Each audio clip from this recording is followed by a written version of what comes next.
it's us versus the issue, not me versus you. This is profound in any relationship. If you can start to see that it has nothing to do with a you versus me mentality, if you can let go of that me versus you mentality, I'm the winner, you're the loser, I'm right, you're wrong mentality, I promise you that your relationship is going to last and it's going to flourish and it's going to have promise at the end. You're going to claim what you want.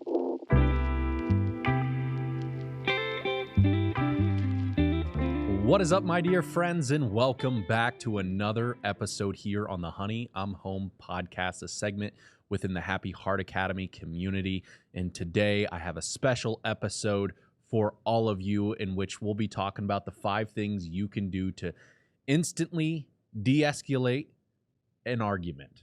You know, this is a conversation that I find myself thinking about often, because oftentimes when I have coaching clients come to me, it's usually because they are in that moment in time in their life where they are finding them and their partner constantly in feud, right? They're not getting along, they can't seem to agree on anything, and they're continuously disconnecting from themselves and each other. So what can we begin to do in our own life and relationships that can actually help you to de-escalate that argument? Because ultimately, you know, I believe that the presence of conflict isn't always the issue. Just because you're in conflict with someone doesn't mean that it's an issue. What it really means is that sometimes it's the absence of healthy repairs that lead to the disconnection. And disconnection in and of itself is the very fabric that loses love within a relationship. So if you're struggling to overcome, you know, arguments, and you continue to hold on to the pain of the conversation that's causing so much irritability, uncomfortableness, high blood pressure, all of the problems that we face when we get into arguments with our significant other, almost to the point where you or someone else is out on the couch or so-called in the doghouse, then this conversation is for you. But here's where I really want to begin with this conversation, because as I was sitting down and really writing out and planning out what I wanted to express here, I'm not only going to give you the 5 things that you can do, but I'm also going to give you the 5 things that can help you to de-escalate what you can say in those moments and situations. Because like I said, I don't think arguments are unhealthy. I also don't think that you need to run away from them or try to distract yourself from them or just try to be a yes sir, yes ma'am kind of person just to kind of sit back and listen to whatever, you know, whomever it is that you're currently talking to. But I really want to speak to you on behalf of what it means to be a leader within your home, and why being able to hold a conversation or being able to lead an argument is important. You see, I don't think that you can call yourself a leader if you can't lead a conversation. You see, if you believe that you're a leader inside your house and yet you are continuously being emotionally destroyed by the conversation at hand, and you're saying things that you look back and wish you shouldn't have, or you are now finding yourself less in love with the person you say you love because you're angry at them, because they're not listening to you, because they're ignoring you, because they're not validating you, because they never understand you, well, I think that's your own fault, because you're not a good leader yet. And so today, a part of the mission behind today's episode is not only to give you those 5 things, but also to help you to understand that in order to be a leader, you must be willing to set your emotions to the side and lead through the difficult times by leading the conversation. So let's begin. Let's start talking about the practical things that you can implement in your life, because as you know, I'm a practical guy, and I believe that knowledge can help you to really win within your relationship. And if I can equip you with the proper knowledge, skill set, and ability, I believe that you can win in your relationship and in your life. So if that's what you're interested in, this episode is really going to be for you. So the first thing I really want you to think about and really learn about is that you've got to learn to reset the conversation. How many times have you let a conversation continue way longer than it needs to, which ultimately ends in more destruction than repair? You know, research shows that how a conversation starts usually predicts how it will end. So my recommendation here is to start softly. My recommendation here is to learn to reset the conversation. Don't allow yourself to get so emotionally uproared enrolled by the conversation because you feel like you're constantly being attacked. I feel and believe that you won't feel so attacked if you continue to prep yourself for conversations. Prepare yourself to go into that conversation intentionally, right? Like, you can properly prepare yourself for an argument. And there's a book called How to Win an Argument Every Single Time. It's a powerful book. It's an old book, but it's a really good book. And it teaches you how to really win arguments every single time so that you're never a loser. So if you don't like losing, that book might be for you. But ultimately, what I want to talk about is, a lot of the times we don't know how to hit the reset button. What can I say to hit the reset button? You think about how many times, if you're in the ages of video games or your kids play video games, every time that, you're losing, most of the time we try to reset or we quit the game and we go back and try to restart all over again, right? Like, we do that with games. We try to do that with many other things in our life as well. So, like, I want you to think about the conversation you had, and, if it's off to a terrible start, own up and be the leader of the conversation and hit the reset button. Own up to the conversation and hit the reset button, because in that reset button, you can re-steer the conversation so that it's not so destructive, so that you two are really into it together and really just starting to understand each other, It's like, if you find it's continuously derailing, meaning that you start with one problem and then somehow, some way, some shape and some form, right, you begin to see that it's went somewhere totally opposite than the actual problem that you were trying to, talk through, meaning that another problem was brought up, and now you're talking about all of the issues, not just the one issue of you not doing X, Y, or Z. It's talking about A, B through Z, right? It's talking about A, B, C, D, E, F, G, all of the problems, and you're like, wait a minute. Time out. Let's go back to the original conversation. Let's talk about what we really need to talk about, which is the problem that you're coming to me with and that we're currently arguing about, right? So just understand that you need to learn to hit the reset conversation button once the conversation derails and starts to talk about all of the things that could potentially cause more issues within the conversation, and the argument goes from a 10-minute argument to a half-hour argument to you feel completely just like you have to leave the house, you have to run away, you have to walk away, you have to do all of these things because you just, once again, it derailed completely. So here's what I need you to start thinking about saying, is that if you are going to be a leader within your home, you've got to learn to reset the conversation by saying this. This conversation went into the wrong direction. How about we start over and both try taking turns to talk this time? So instead of talking over one another and trying to get your point across by being the loudest person in the room.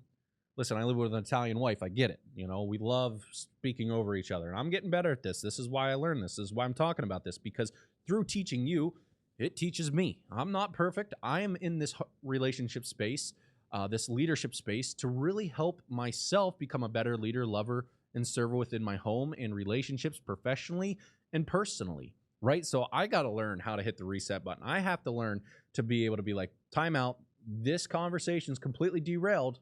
And now it's time that we start all over again and both start taking turns. So let me hear you and listen to you. And as long as you hold the same respect for me and don't interrupt me, give me my turn, I think we can really work through this, right? Stick around for number 5, because ultimately number 5 is the key to having successful arguments and really repairing the argument so that you leave that conversation, that argument, in a more powerful place, a more healed place, a more repaired place, a more place of togetherness. So that's the first thing. Second big idea here is you got to hold yourself accountable within the conversation. So what does this mean, right? I think accountability is key to leadership. You can't continue to blame another person for your actions or for your results. You got to make sure that you're holding yourself accountable by looking yourself in the mirror and checking in with yourself, right? Accept responsibility for your role in this argument. This does not mean that it's always your fault or that you are in the wrong. It just means accepting it, right? Allowing yourself to accept the emotions that you're bringing to the argument, to the situation, or to the place of speaking, right? If you feel stressed, call it out. If you feel overwhelmed, call it out. If you feel like today's problems are causing this argument to escalate, and although that today's problems have nothing to do with this argument, helping your significant other to recognize that, listen, I feel stressed. It was a hard day, and I know that a lot of this anger, frustration that you are taking on is not the anger and frustration of the conversation itself. It's actually from the day that I just went through. And my wife and I feel like are really good at that. At least I am, because it's like I recognize that if we're in those heated moments, a lot of those moments where I feel heated is when I feel like I had such a crazy day, a hectic day, a day that kind of got under my own skin, so to say, right? And so I always call out and I always hold myself accountable by just saying, hey, listen, the way I'm coming across really has nothing to do with the conversation or argument at hand. It really has everything to do with what I just went through within the last 12 hours, right? Or the last 5 hours, the last day. I've been holding on to this, and it's really been causing me some emotional distraught and turmoil within myself. And with that being said, the conversation that I'm having with you is bringing a lot of the past pain that I have yet to kind of deal with, let go of, and not affect me as much. So when you come from that space into an argument and letting them know that the frustration you're bringing, the stress that you're bringing, the overwhelm that you're bringing, the fire that you're bringing really has nothing to do with them, but it has everything to do with you not being able to let go of the past problems of the day or of the week or of the moment that you've been holding on to, it kind of will help you to release the tension within the space of the argument, right, between you two. And I think this is important because ultimately what I'm asking you to do is hold yourself accountable within the conversation by accepting full responsibility of what role you're playing in the argument. Are you playing the role of support? Are you playing the role of being a good listener or the victim? Or are you playing the role of the leader? Are you playing the role of validating the individual? What role are you playing in the conversation? Are you playing the antagonist? Are you playing the enemy? Are you playing the hero? Are you playing, what role are you playing? This role will help you to identify in conversation and take full responsibility within that conversation so the conversation doesn't get too heated, right? So once again, my quick example is this, is to speak to your significant other or to whomever you're arguing with that however you're feeling, listen, it's like, hey, I felt stress and I took it out on you. It was a long day and I know I shouldn't have raised my voice and made you feel the way that you feel. I'm sorry. A leader apologizes for his or hers in action, right? The action that we don't feel like is in correlation, strongly correlated to how we want to be and to feel and to live. We're not in alignment to our better version of ourselves. So once again, my friend, you must hold yourself accountable within the conversation. Number 3 is you must learn to validate what they are saying. Listen, I feel like everyone wants to be listened to because no one's being listened to. No one feels really seen, heard, valued, loved, appreciated, because most of the time what we've built our self-love on is a false foundation. We build our self-love on what we have, whether it's a relationship, maybe it's a car, maybe it's clothing, maybe it's a following, maybe it's the likes. We build our self-love on a shallow foundation that really doesn't equal love. And you must learn to validate what they are saying. It doesn't matter if you agree with them. It's not the purpose. There's so many times that I validate what my wife has said to me, but I don't agree with her. You know, you just acknowledge that their emotions do exist so they feel understood and heard by you. You know, so it's like, I need you in this moment to become a better leader by validating, by becoming a very intentional listener. And the way that you know if you're being an intentional listener is listen to what they have to say without interruption. Bite your tongue. Take a deep breath, you know, and continue to listen. Know that it's not your turn to talk until, once again, they completely, because I promise you that a conversation will lose its fire if you just shut up. You know what I mean? If you continue just to shut up and keep your mouth shut, eventually that person who's complaining and bringing up all of their problems and throwing it up at you and making it your fault, if you don't give them fuel by opening up your mouth, I promise you the conversation or that argument will be done a lot sooner, take less energy and less time, and take less love out of the relationship, right? So what we want to do is overcome this argument rather quickly, right? We want to repair it. So once again, if you can sit down and shut up and listen for just a moment or 2 or 5 or 10, you're going to be in a really good place, right? It doesn't take that much effort to do nothing.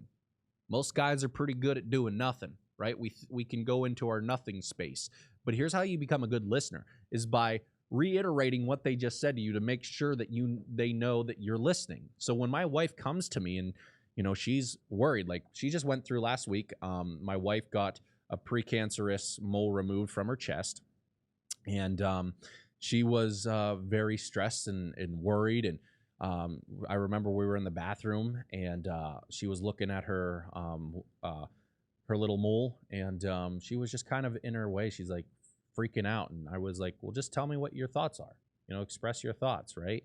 And really what I was trying to do there was I was trying to hear her out, to make her feel heard, make her not feel alone in those moments, and to validate what she was experiencing. So when she said, I'm super worried that, this scar is going to be bad, the pain's going to be, severe, all of this stuff, I just reiterated, I understand that, your pain might be severe. It is a little worry when you're thinking about getting your skin cut into and your body being cut into. You have every right to feel what you're feeling, just to validate her. Now, in my eyes, I'm just like, listen, you've got it done before. You're going to be all right. Like the man in me is just like, this is not a big deal. It's a little cut. It's a little incision. You're going to get in, get out, 20 minutes, you're done. Like, it's not that big of a deal. You take some ibuprofen and be done. That's what the man within me wants to say. But here's what the lover said instead, right? Because I held myself accountable with the conversation. I knew the role that I wanted to be in that conversation with her. I wanted to be the lover. I wanted to be the leader. I wanted to be the server. I wanted to be the caretaker. So my expression to her was basically validating how she felt. I mean, I would be worried too, honey. Like, I get it. You being cut into is not fun. And that's a little stressful. And the fact that you're going to be awake while they do it, I completely understand. It's just like helping to reiterate it back to her the way that she said it. And it helped her feel validated and heard. And then once again, I gave her a hug. So here's what I would recommend you do as the leader within your home. Like I said, I don't believe you can call yourself a leader within your home if you can't lead a conversation. So if you can't do any of these, it's because you're not ready to lead your home. It's not because you're not ready to lead yourself. You're not ready to lead a person. And it's part of the reason why you're not ready to lead in love, right? So you must just learn to validate what they're saying. And so it's like, something that you could say is, it sounds like you're upset by what you said. That's a simple one, right? If they're arguing with you, it's because they're ultimately upset. You don't need to call out the emotion that they're experiencing, but you can just simply say, it sounds like you're upset by what you said. Well, yeah, that's pretty true, right? I mean, that validates that you're listening and that they're heard and that they're felt, more importantly, right? So you can say, like, it sounds like you're upset by what you said. I understand it hurt your feelings. That's simple, right? It's acknowledging that you want to be the person who's there to listen.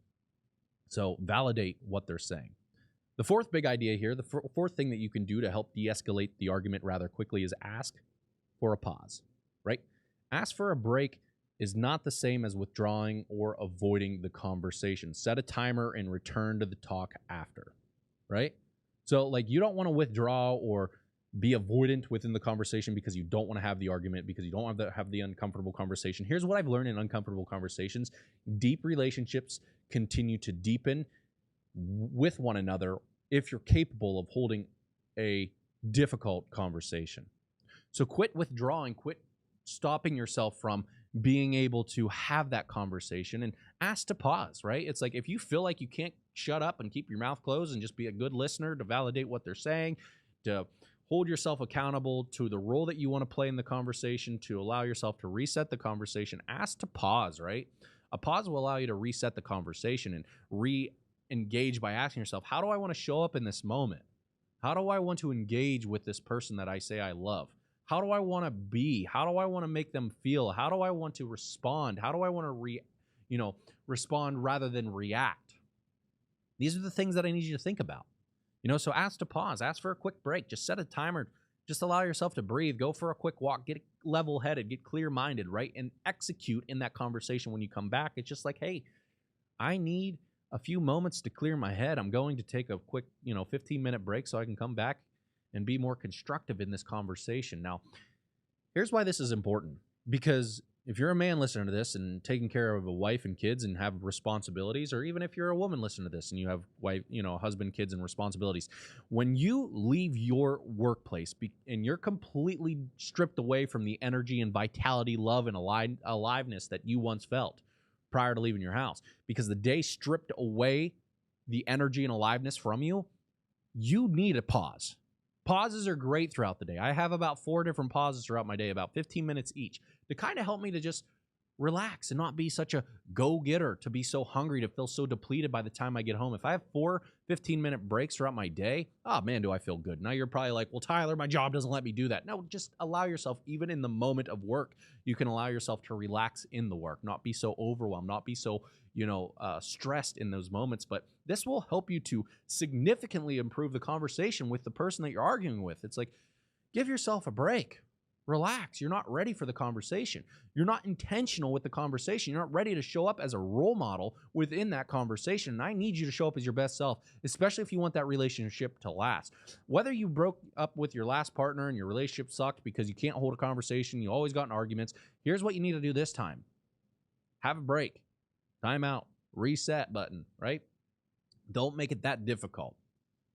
When I allow myself to just step away from the conversation because it's de-escalated, or no, it's actually derailed is what I wanted to say. Because it derailed, it's been a challenge, right? Because it derailed, I need to once again derail myself and walk away from the situation of the conversation. So I'm asking you, my dear friend, to do the exact same. And the last but not least, and I think the most important one of all of 5 of these, which once again we'll go over real quick.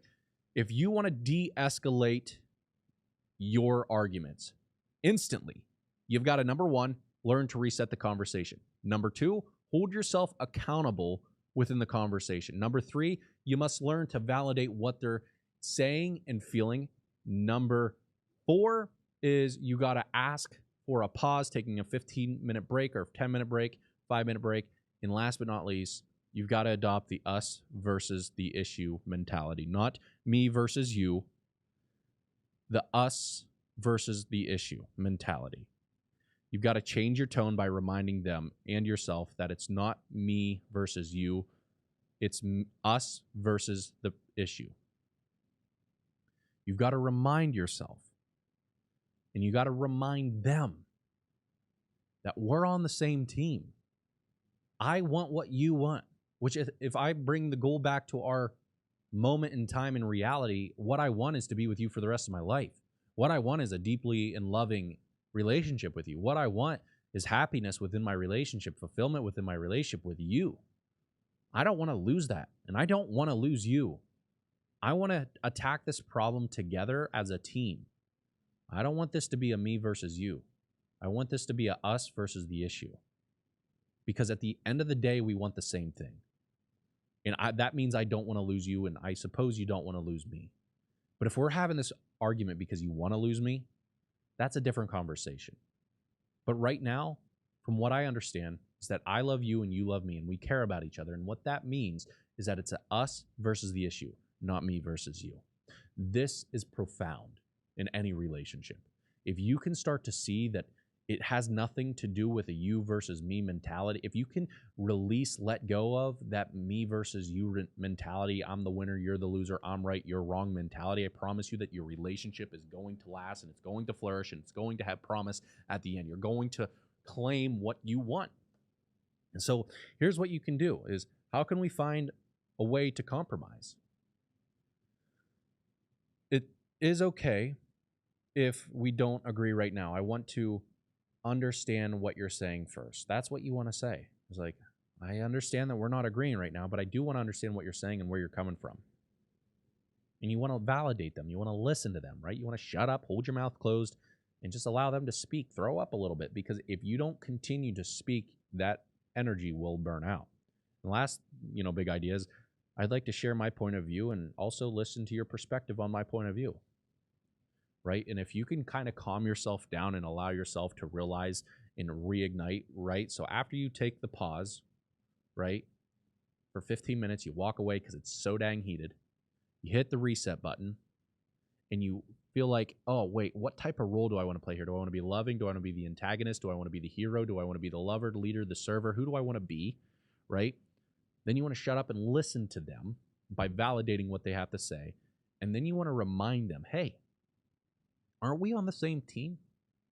This is not me versus you. This is us versus the issue. So if you don't mind, just recognize that I don't need to understand what you're saying right now, but I want to understand better. So can you continue with a more patient voice? Help me to understand. And I would then like to share my point of view on the conversation and then understand your perspective based upon what I'm saying. These are 5 big ideas and 5 things you can do to instantly de-escalate an argument. Arguments are what can significantly cause yourself to disconnect from your significant other or your coworkers or your partner or any relationship. So if you are struggling in these relationships, you've got to learn how to become a better leader by becoming a better communicator. I've just given you 5 practical things that you can implement into your own relationships, into your own toolbox that can help you to become a better communicator and also help you to de-escalate arguments. So my dear friends, thank you for spending your time with me today. If you found this episode helpful, encouraging, supportive, and or uplifting, be sure to do me a favor and share it out. Subscribe to the YouTube channel. Give me a thumbs up if you like this, or if you're listening to this on Spotify or any podcasting app, I would love it if you left me a review wherever you're listening to this at, because this allows me to reach more homes and more hearts. And it's with your help that we can begin to heal other homes and more hearts so that we can break the hurt people cycle and start the healed people cycle.